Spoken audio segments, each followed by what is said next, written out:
नागपुर वाठोड़ा से बड़ी खबर सामने आ रही है। 6 साल से चल रहे प्रेम प्रकरण के विरोध में लड़के के पिता ने युवक पर धारदार चाकू से हमला कर जान से मारने की कोशिश की। यह वारदात पंतप्रधान आवास योजना बेड़गांव के पास रीगल बार के सामने हुई। घायल युवक को तत्काल अस्पताल में भर्ती कराया गया।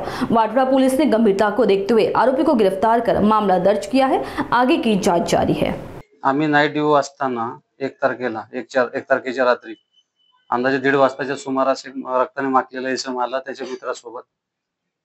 त्यास काय झाले असं विचारले असता मुकेश गजबे यांनी मला मारलं असं एवढं सांगत होता आणि जास्त बोलत नव्हता। रक्त जास्त जात होतं मानेमधून, म्हणून लगेच त्याला आम्ही हॉस्पिटल इथं नेलं। मेडिकल हॉस्पिटल खाजगी मधून मेडिकल मध्ये नेलं। मेडिकल मध्ये नेल्यानंतर थोडासा अनकॉन्शियस होता।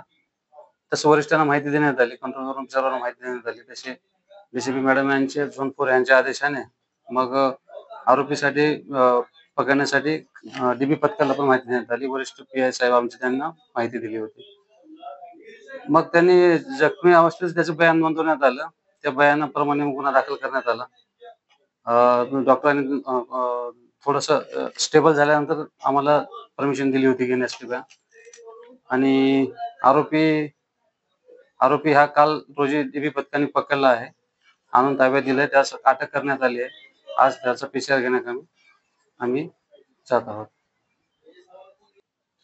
घटनास्थळ हे अतुल आपलं रिगल बार पंतप्रधान आवास योजनेजवळील आहे। यातील जखमी आणि त्याचे 2 मित्र हे दारू पिण्यासाठी तिथे गेले होते। दारू पिऊन 11:30चे सुमारास रात्रीचे ते बाहेर आले। त्यातील 2 मित्र हे समोर गेले आणि जखमीकडे तवेरा गाडी असल्यामुळे तो तवेरा गाडी काढून त्यांच्या मागे गेला। त्यातील 2 मित्रांना लघुशंकेला जायचं होतं म्हणून ते साईडला गेल्यामुळे यांनी गाडी बंद करून जागेवर थांबला। तेवढ्यातच आरोपी हा त्याच्या टिओ मोपेडने आला आणि कोणत्या तरी शस्त्राने किंवा चाकूने, फिर्यादीच्या सांगण्याने चाकूने थोडासा खाली असतानाच त्याला राईट साईडने वार केला। मग तो भिवून लेफ्ट साईडच्या दाराने पळून गेला।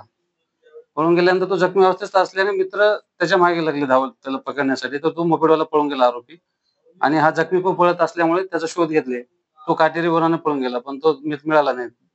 जवळपास तो 1:15 वाजताच्या आसपास त्याच्या मित्राच्या घरी गेला। नंतर त्या मित्राने फोन करून सांगितलं। ते सर्व मित्र येथे पोलीस स्टेशन येथे जखमीस घेऊन आले। मग आम्ही लगेच पुढची कारवाई केली आणि आरोपींचा शोध हा माननीय डीसीपी मॅडम झोन 4 यांच्या मार्गदर्शनाखाली, तसेच आमचे पीए वपुनी साहेब बोराडे साहेब यांच्या मार्गदर्शनाखाली आमच्या तपास पथकाने काम केलेलं आहे।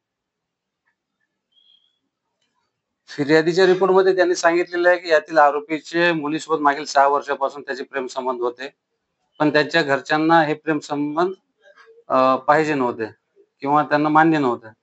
त्यामुळे सदरचा घटना घडल्याचं प्रथमदर्शी निदर्शनास येत आहे। त्यात तपास चालू आहे।